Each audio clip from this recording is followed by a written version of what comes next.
could just be given to everybody, no? Shouldn't we follow what CDC is doing?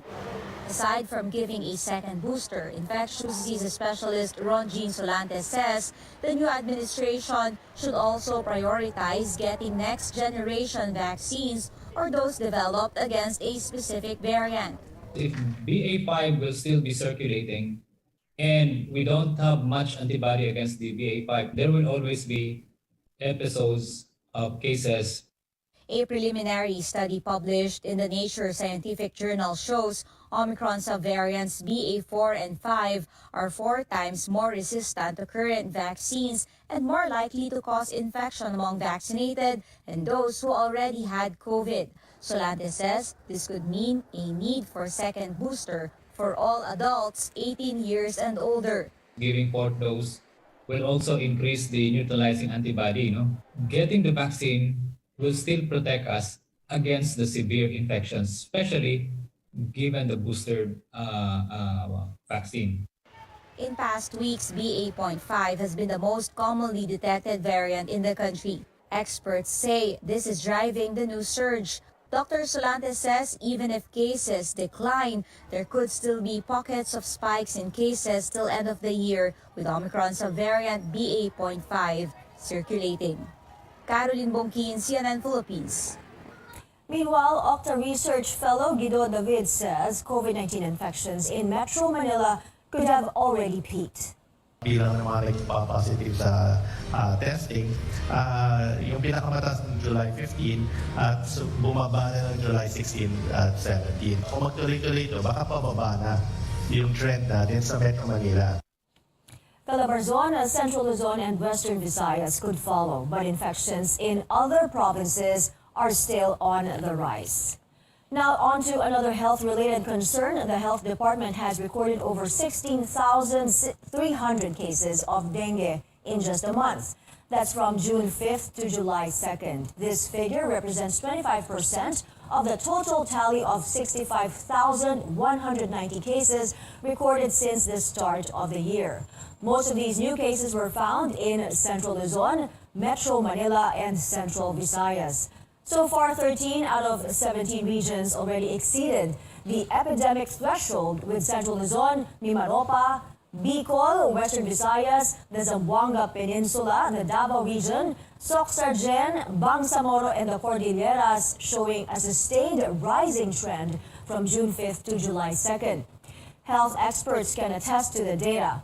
The Private Hospitals Association President, Dr. Jose Rene de Grano, says their medical facilities in Central Luzon, parts of Calabarzon, the Visayas, and the Zamboanga Peninsula have seen an increase in admissions because of dengue. Dr. De Grano, however, says dengue cases in these areas are now controllable. The rise in dengue cases is only one effect of climate change.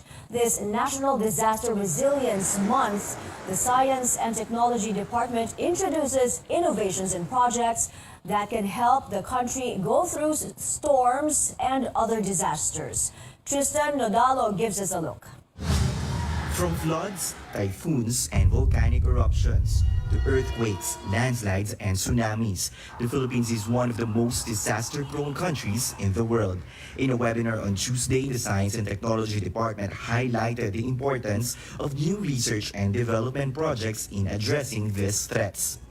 These initiatives will, of course, add to our arsenal of projects, knowledge, and experiences in our fight against the elements, and we have been able to save more lives. Project SHIPS is a pioneering study on the occurrence of marine heat waves in the Philippines. If unmonitored, these heat waves can lead to the loss of marine biodiversity and ecosystems in the country. The heat waves are also linked to coral bleaching and harmful algal bloom. In the next quarters, we will be focusing on spatio-temporal analysis, developing seasonal forecasting models, and creating a toolbox such as marine heatwave tracker that can be used in disaster risk reduction. Meanwhile, 2 new initiatives focus on monitoring active volcanoes and improving communication after every natural disaster through drone technology. The collaborative aerial ground unmanned system for exploration and monitoring of active volcanoes combines the use of a robot and drone in monitoring volcanic activities. Project Exceed, on the other hand, uses drone networks to activate communication even without internet or cell phone signals. Drones are used to connect several branches of government from one point to another. For example, we're trying to connect, let's say, the fire department, as well as the police, the hospitals, and so on. The DOST also introduced Project SWIM, or the Smart Water Infrastructure Management System, to maximize the use of existing water resources and address the problems of flooding in urban cities. One of the projects presented was the Smart Irrigation System. Hindi na nangangailangan ng interbensyon ng tao. Ibig sabihin, habang nababasa ng mga water level sensors na nakakabit sa mga palayan na mayroon pang tubig, mananatiling nakasara ang mga ditch gate at farm gate controllers. Other new technologies seek to address an efficient collection of storm water and improving the drainage system. The DOST hopes more support will be given to these innovations that can help the country become a disaster-resilient nation. Teresa Nodalo, CNN Philippines. Up next on Newsnight, some roadblocks for transport officials and their plans to reduce long lines at the EDSA bus carousel. Plus, from alternate routes to security preparations, we look at arrangements for President Marcos's first State of the Nation address. Keep it here on CNN Philippines.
Welcome back to CNN Philippines. Transport authorities are vowing to address long lines of commuters on the EDSA busway. When will relief come? Melissa Lopez takes us closer to the scene. If you're a frequent commuter on the EDSA bus carousel, you must have gotten used to packing a lot of patience for the long wait. It's a virtue that comes with a free ride. Transport regulators admit Monday mornings and Friday nights are the worst time to take the EDSA busway.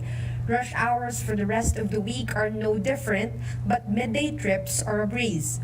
This commuter wakes up at 4 a.m. and lines up to get to work in Cubao, Quezon City on time. Ang pila po talaga. Ngayon, 7, kasi pasok ko 9. Kahapon umabot ako ng mga 45 minutes. Sobrang nakatipid. Kaya malaking tulong eh. For many commuters, the EDSA carousel is their only option.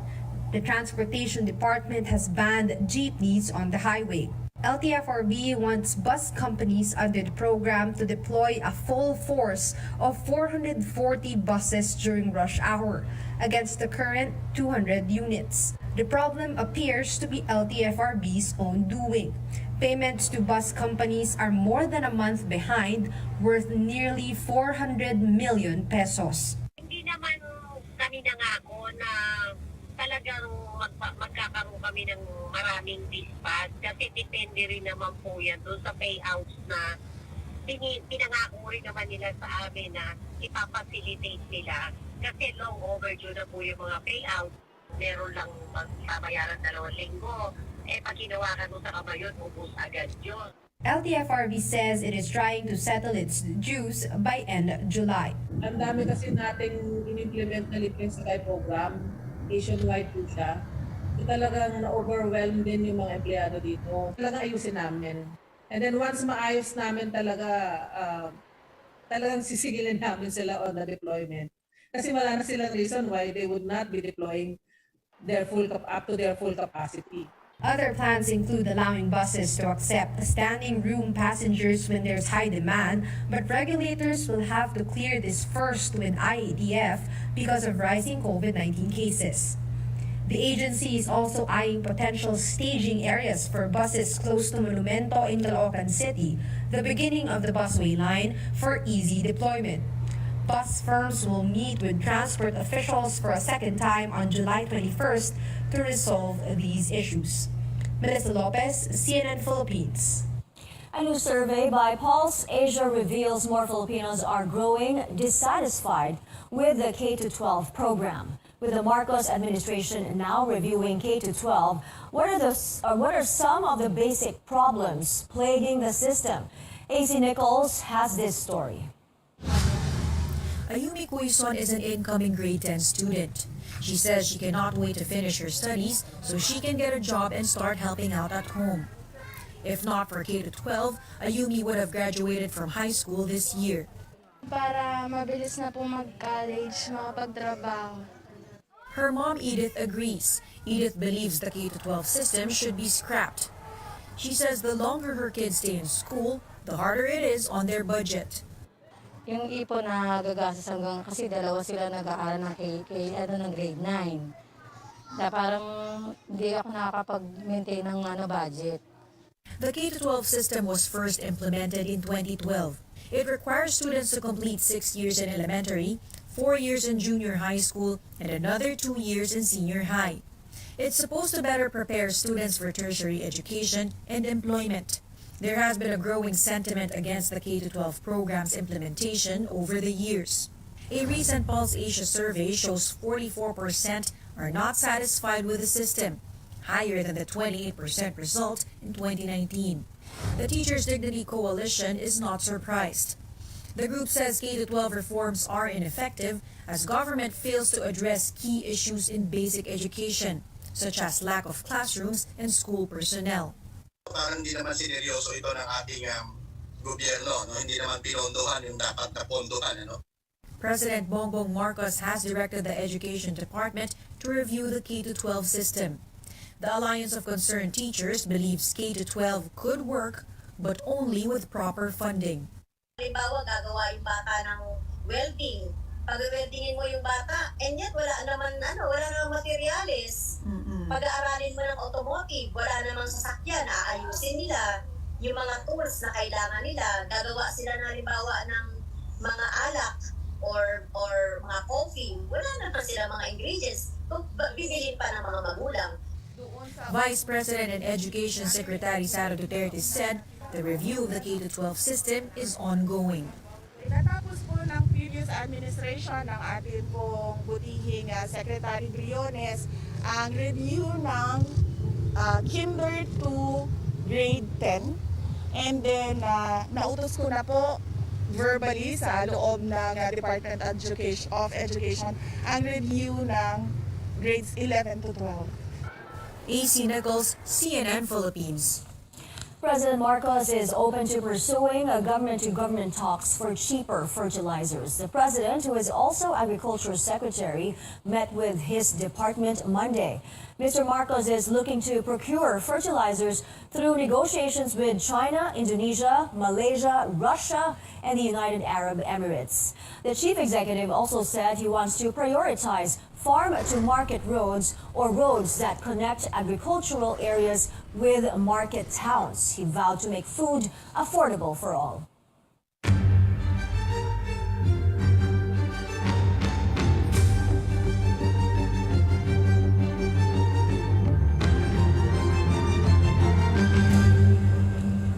We are counting down the days to the first State of the Nation address, where President Marcos is expected to lay down his key programs and policies.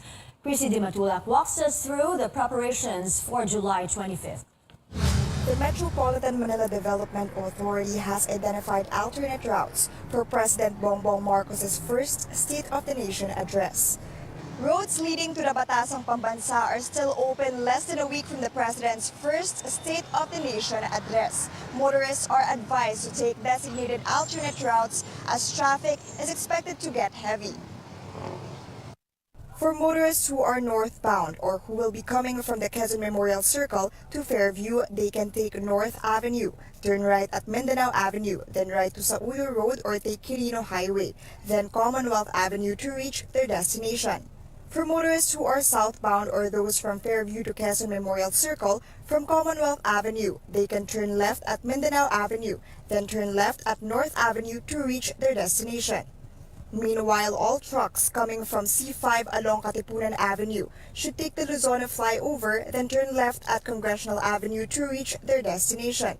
A zipper lane will also be implemented or counterflow on the southbound portion of Commonwealth Avenue to give way to vehicles of government officials and guests going to the complex.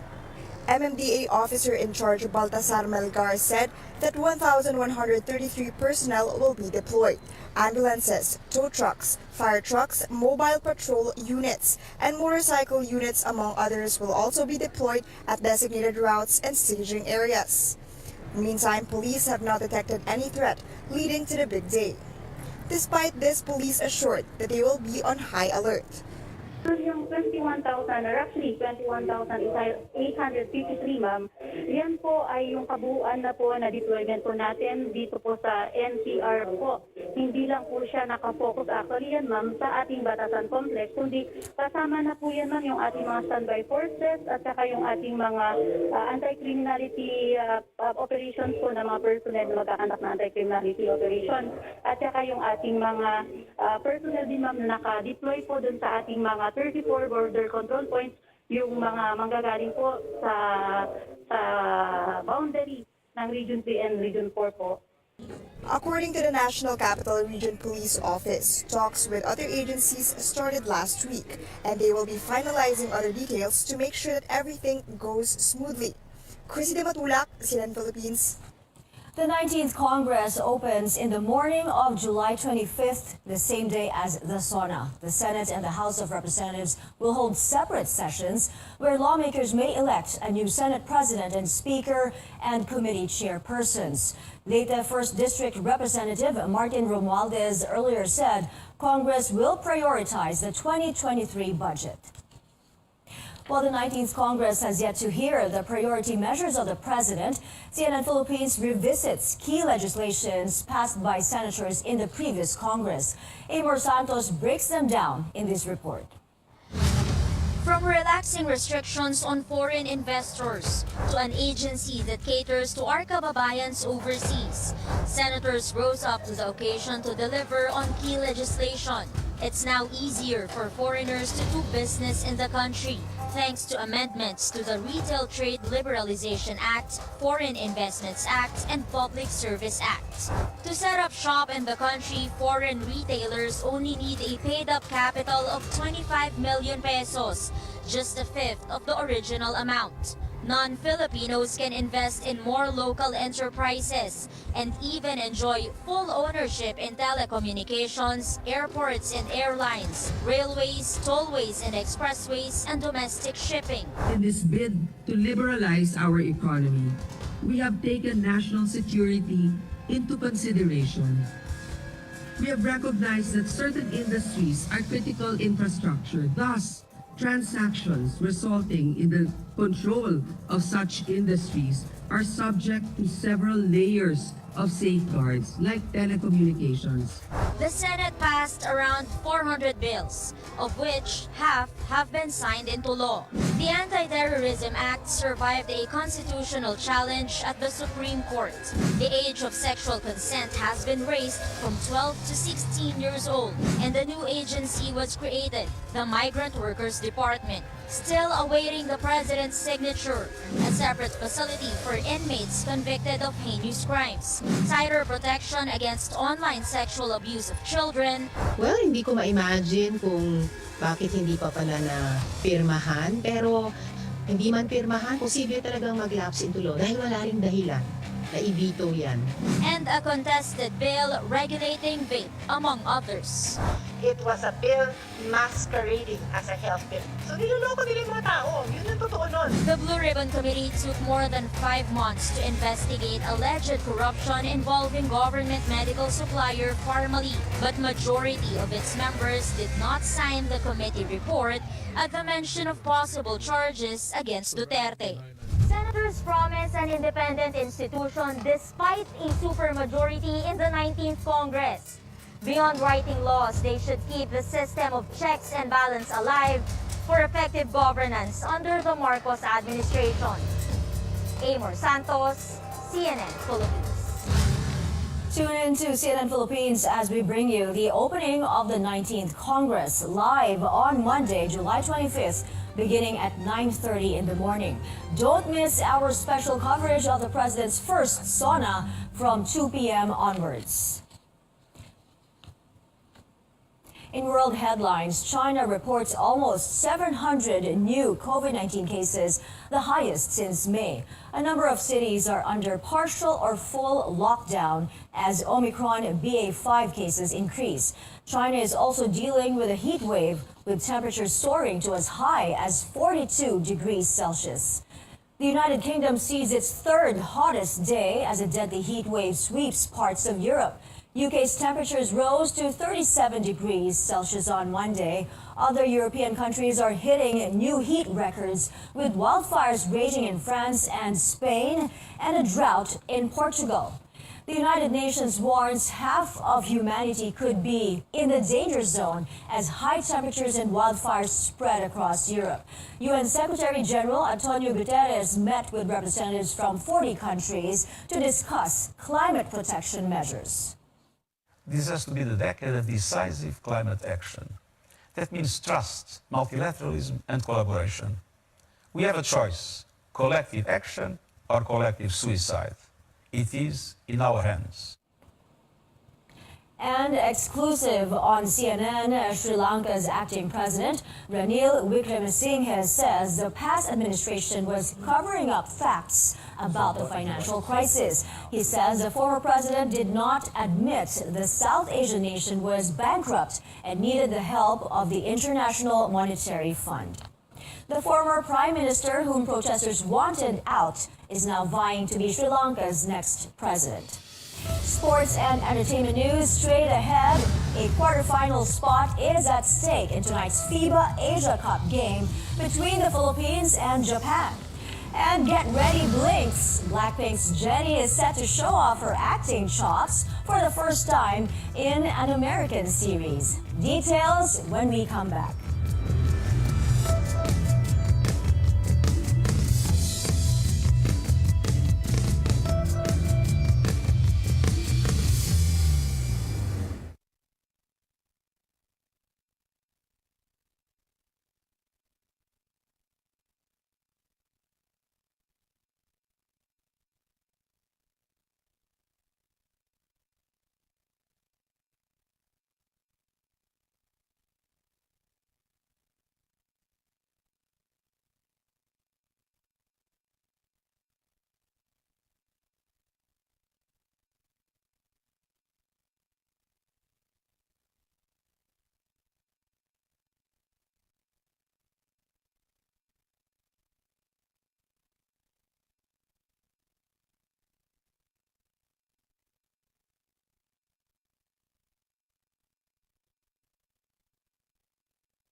This is Newsnight. Will Gilas Pilipinas make it to the FIBA Asia Cup quarterfinals? Just a few hours until we find out.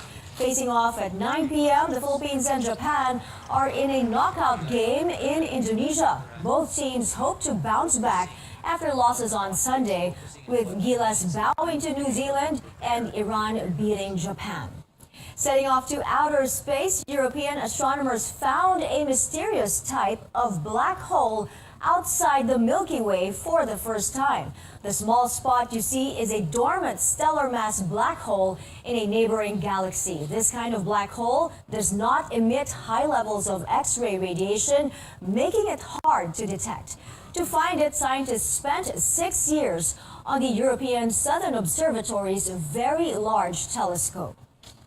In entertainment, Jennie of Blackpink is set to make her debut as an actress right in Hollywood. After much speculation, TV network HBO confirms Jennie was cast in its new drama series, The Idol. This makes her the first K-pop artist to act in an HBO show. The Blackpink vocalist was also spotted in the series teaser, which dropped yesterday. The Idol features other big names in music like The Weeknd and Troye Sivan. And that's it for now. Join me again on News.ph at 7 p.m. I'm Mai Rodriguez for Newsnight, where we go above and beyond the headlines.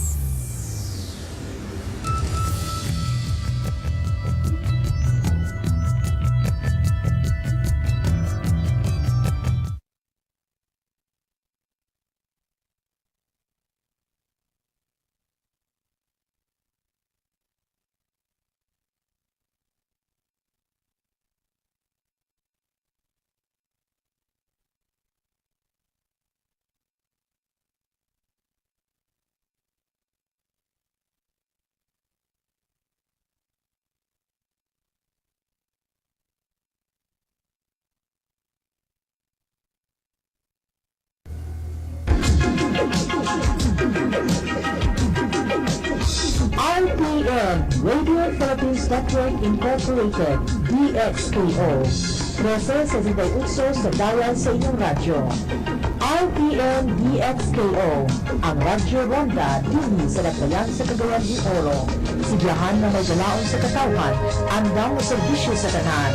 Ang RPN DXKO Radyo Ronda, sakop sa KBP, kapisanan ng mga broadcaster ng Pilipinas.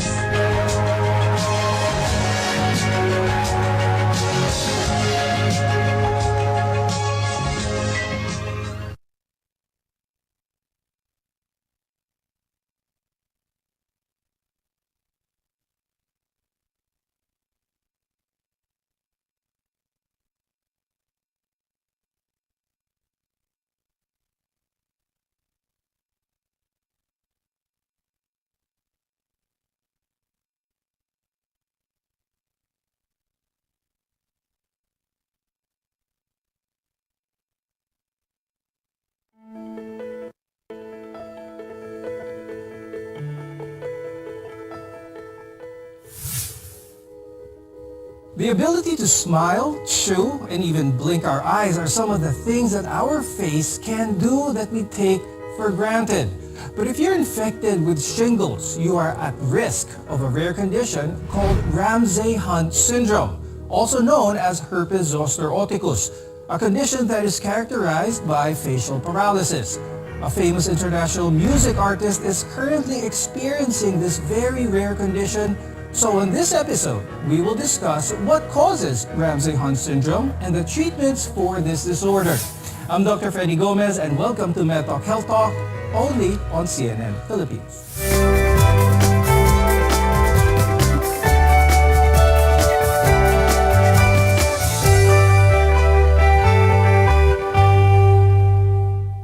Today we will learn more about Ramsay-Hunt syndrome, a disorder that causes facial nerves to go into paralysis along with other symptoms. Our guests are here today to explain more about Ramsay-Hunt. With us is Dr. Cristel Medina. She's an infectious disease specialist from the University of Santo Tomas Hospital. Also with us is Dr. Christine Ann Carandang Chacon. She's a neurologist from the Makati Medical Center. Now, we'll start off with Dr. Cristel. When we hear the word syndrome, it's not just one entity. Kumbaga, it's a collection, actually, of certain problems. And this is the same case with Ramsay-Hunt. Could you explain a little bit more what this collection of problems is when it comes to Ramsay-Hunt syndrome? First and foremost, when we speak of Ramsay-Hunt syndrome, it is a manifestation of the reactivation of your varicella zoster virus. So, when we speak of chickenpox or the varicella or balutong tubig and herpes zoster or shingles, this is oftentimes caused by your varicella zoster virus or your VZV. Now, when we speak of shingles, shingles is the localized entity of the reactivation of your varicella zoster virus. For Ramsay-Hunt mismo, per se, what are some of the characteristics of this syndrome? So, for the Ramsay-Hunt syndrome, actually, it is the affectation of primarily your cranial nerve 7 or your facial nerve, particularly the geniculate ganglion. And sometimes it can spread to the affectation of your cranial nerve 8.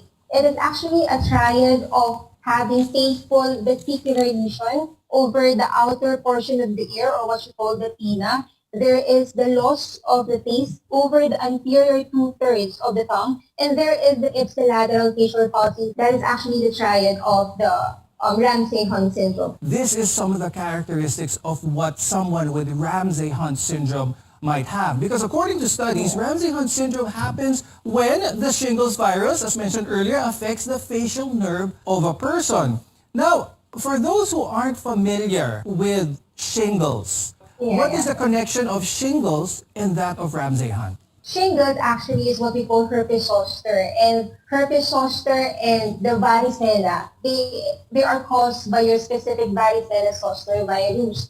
Now, what happens is that when a person becomes infected with a varicella and after the bout of that infection, that virus will not be eliminated from a person's body. Eventually, that virus will remain dormant or inactive over the different nerve endings. And then after some time, let's say after how many years, once the immune system dampens, there is a reactivation to a localized entity called the herpes zoster. The reactivation can actually happen. The usual site of shingles actually is found on the torso. However, there are some instances that they happen over other nerve endings. We heard about reactivation. We heard about previously having chickenpox. Let's explain that, Christine. Let's explain reactivation. Paano ito nangyayari? What causes this reactivation? When you're infected with chickenpox, it affects basically your skin area, no? And then it enters basically the sensory nerves. And then parang it becomes latent in the ganglia area, no? So usually the ganglia, you can find them adjacent to the spinal cord. But in this case, magsiseed siya dun sa ganglia ng facial nerve. That's why for years, it can stay dormant. And then sometimes when we become parang more susceptible to having infection, nagkakaroon ng reactivation. And that's when the shingles come out. There comes a point where someone who has had chickenpox before, there comes a point in their life where they are more susceptible to infection. Does this have something to do with the immune system ng tao? Yes, so pagka down yung immune system, a person is more susceptible to having the reactivation of the shingles. When it comes to Ramsay-Hunt, a very prominent entertainer, artist was affected by this and it's all in the news. How bad can Ramsay-Hunt be? So it can be really, really painful, causing patients to be debilitated and unable to perform their activities of daily living. But otherwise, as long as the pain is controlled, the patient can still do the usual activities and even work, no? Dr. Christine, let's talk about one of the key components of Ramsay-Hunt syndrome, yung facial paralysis. A lot of our viewers may see this facial paralysis. They also see it in other conditions such as stroke, even Bell's palsy. Pareho lang ba ito, this type of paralysis seen? How can one differentiate Ramsay-Hunt syndrome from someone having a stroke or someone having Bell's palsy? You have to understand that when it's stroke, the problem is coming from a higher area such as the brain. Unlike sa Bell's palsy and sa Ramsay-Hunt, the problem is with the nerve itself. So if the patient is able to raise both his eyebrows and wrinkle his forehead equally, pero may paralysis ng lower half ng face, then it is more compatible actually with stroke. If it's Bell's palsy or Ramsay-Hunt, the patient is unable to raise one of his eyebrows, and when he wrinkles his forehead, there are fewer wrinkles on the affected side. So in both cases ng Bell's palsy and Ramsay-Hunt, the patients present with one-sided facial weakness, both the upper and the lower. However, sa Ramsay-Hunt nga, as said before, there's the presence naman ng painful rashes over the distribution of the facial nerve, the ear or the hard palate or sa tongue. Dr. Tel, balikan natin ang reactivation a little bit. You mentioned how this is a reactivation of the chickenpox or the virus that causes chickenpox. A lot of our viewers may have had chickenpox in the past. They might be asking the question, magkakaroon din ba ako eventually ng Ramsay-Hunt? What are some of the risk factors of reactivation? We have to bear in mind that the reactivation of the herpes zoster depends on the balance between the virus and the patient factor. So reactivation is mainly influenced. Number one actually is age. Second is if there are other diseases that makes a person immunocompromised. And third, of course, if these patients are receiving medications that dampen their immune system, like chemotherapy or they're having steroids. But amongst all the mentioned factors, actually it is the age that accounts for the major factor that influences the reactivation of your herpes zoster. When we return, we'll delve deeper in understanding what causes Ramsay-Hunt syndrome and what can happen if this is not treated correctly. Only here on MedTalk Health Talk.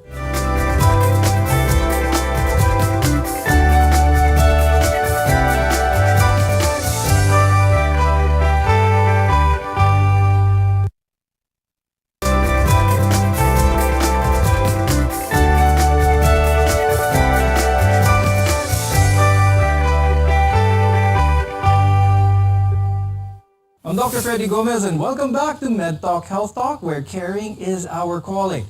Earlier on the program, we discussed what RHS, or Ramsay-Hunt syndrome, was and its differences between Bell's palsy as well as stroke. Now let's go into the virus that causes this condition and what type of symptoms can be seen. Now, Ramsay-Hunt syndrome typically occurs when there is a reactivation of the varicella zoster virus and it affects the facial nerve or cranial nerve 7. Now, varicella zoster is the same virus that may cause chickenpox as well as shingles, meaning those who have had either of these conditions are also at risk of developing RHS. Let's talk to Dr. Christine. How bad can Ramsay-Hunt syndrome be? Itong facial paralysis, can this be permanent kapag hindi ito naagapan, hindi ito na-treat kagad? Yes, it can be permanent.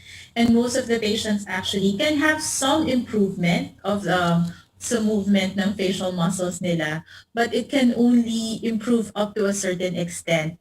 And if it will improve, it is quite unlikely na it would go back to 100% of what the facial muscles were. Now, Dr. Christine, let's talk about the other syndromes. You mentioned about a rash. We mentioned about pain that you mentioned earlier, which is really significant. Let's talk about some of the things which may not make that person who is infected with Ramsay-Hunt function properly. Because aside from that, there are other symptoms as well when it comes to hearing, when it comes to balance. Could you talk about this? Since it affects the ear, so the ear is actually the organ for balance, no? When one is infected with Ramsay-Hunt syndrome, the balance can be affected. So it is really difficult because a patient can experience vertigo.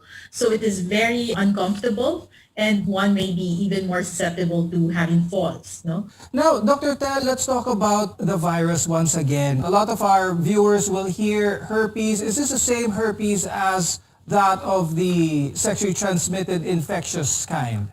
They have the same family. They come from the Herpesviridae family.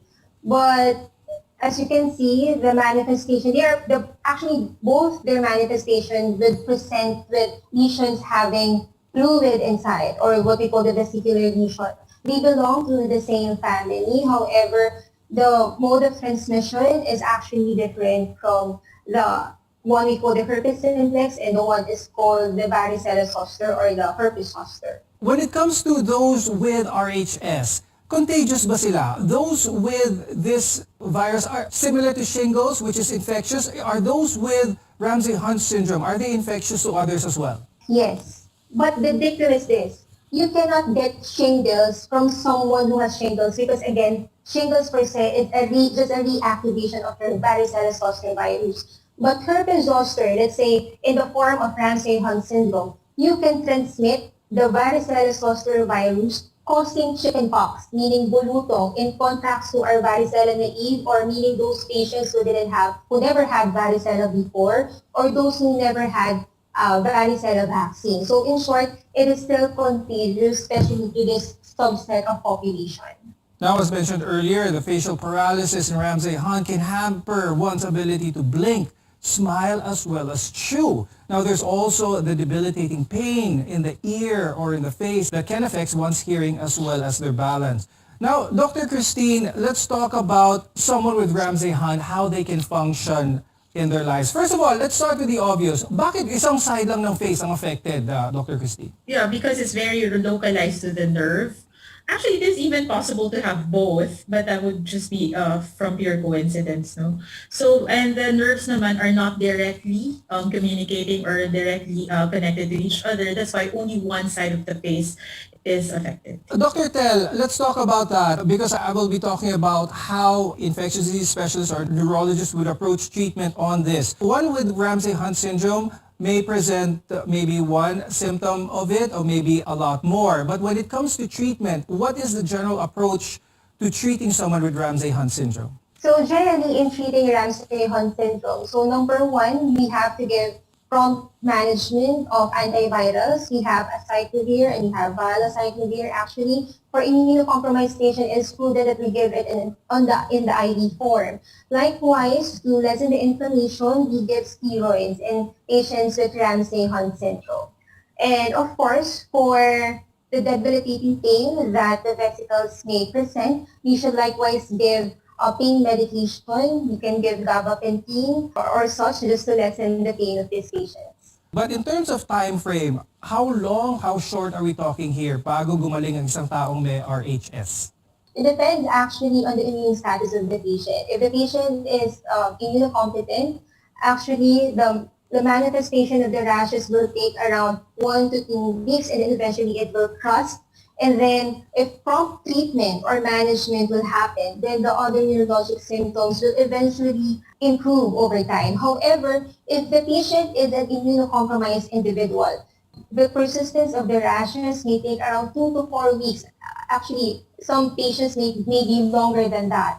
And then the symptoms or the neurological symptoms sometimes may persist for longer periods of time. It really does depend on one, the immune status of the patient, and second, the promptness of the treatment that is being given to the patient. Tel, you mentioned earlier that one of the biggest risk factors for reactivation nitong varicella virus is the advancing age of the patient. But one of the more famous entertainers was affected by this, and he's only in his late 20s, I believe. So what are some of the risk factors that a young person may have a reactivation or may have Ramsay-Hunt syndrome? Dr. Tel.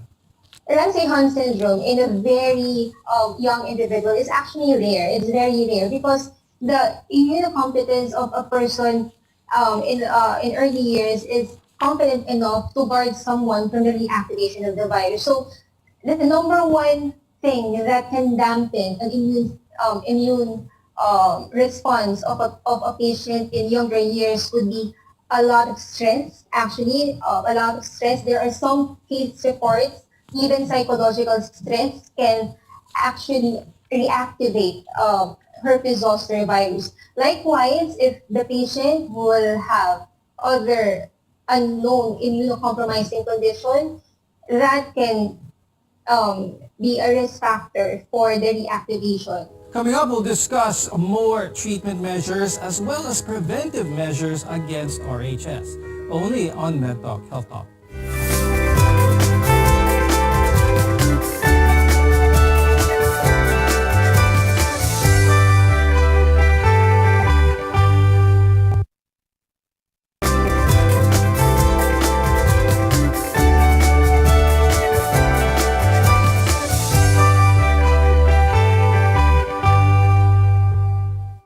I'm Dr. Freddy Gomez, and this is MedTalk Health Talk, your partner in healthcare.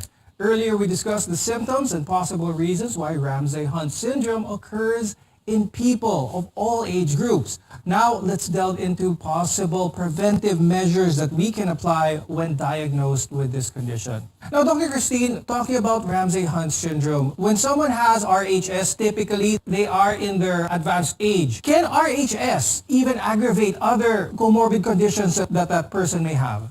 Well, that is a possibility because a lot of these patients in this age group, especially if you're 50 years old and above, you're more susceptible to having heart conditions, kidney conditions, even stroke, So what happens is that if this is something that is very stressful to you, that is causing you pain, that is causing you worries about your about your aesthetics and your balance and everything, if this is a major contribution to your stress in life, this can do constant BP elevation, and then that would lead to possible complications. Now, Dr. Tel, since we're talking about further modes of treatment as well as prevention here, there is a vaccine for varicella, for chickenpox, in order to prevent it from happening. Is this vaccine also good enough to prevent Ramsay-Hunt syndrome? Yes, definitely. According to some studies, the rate of acquiring varicella after a community exposure in a person who is vaccinated is just between 1 to 5%, comparing it to a group of unvaccinated individuals who can have as much as 60 to 70% of possibility of having varicella. Now, Dr. Christine, let's talk about treatment for Ramsay-Hunt syndrome. Kapag ito ay isang virus, a lot of our viewers are thinking, is this self-limiting, just like the other viruses? What can they do in order to prevent any further complications down the road? RHS is actually treated using antiviral medications such as acyclovir. These are the more common ones you will hear, acyclovir, famciclovir, and valacyclovir. And for the pain, it can usually be controlled by usual over-the-counter non-steroidal anti-inflammatory medications such as ibuprofen. And then also your doctor can prescribe corticosteroids such as prednisone in order to reduce the nerve inflammation. And this is most effective if it is started within the first 3 days from symptom onset. Now, Dr. Christine, are there any things that our viewers can do to try and prevent maybe the reactivation? What can they do in their day-to-day to improve the immune system, prevent reactivation? Okay, definitely you have to take care of yourself by proper diet.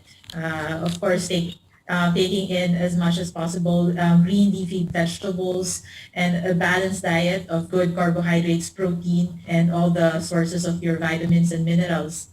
And exercise is very important. The usual cardio exercises recommended, such as walking, running, or biking, that you can do for, let's say, 30 minutes every day for 5 days a week.